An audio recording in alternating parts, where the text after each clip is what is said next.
রান্না কমপ্লিট হয়ে গেল, তাড়াতাড়ি করে করে নিলাম। গ্যাসও মুছে নিলাম, মুছে দুটো বাসন বেরিয়েছিল যে দুটো কটা, সেগুলো ধুয়েও নিলাম।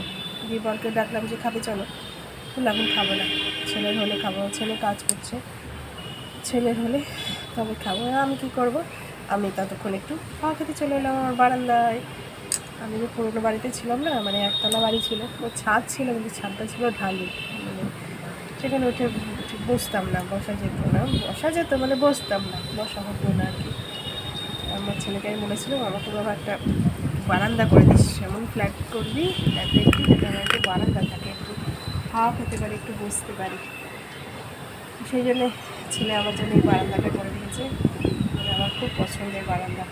আমাদের বাড়ি যে এসছে, আমার আত্মীয় স্বজন বন্ধু বান্ধব যারা এসছে সবারই খুব পছন্দের এই বারান্দাটা। আর হচ্ছে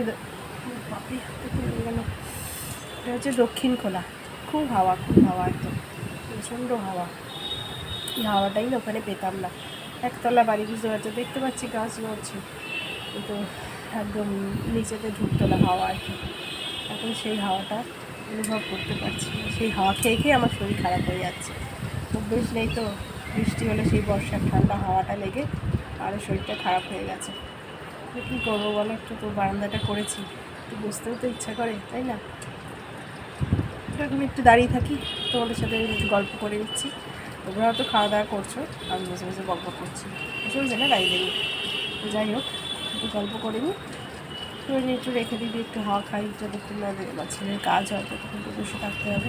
শোকে কাজ করতে ভালো লাগে বলো, কাজ তো আছে, তাহলে বসে নিয়ে রেস্ট নিয়ে নিয়ে তারপর আবার কাজ করবো। তোমরা খেয়ে নাও,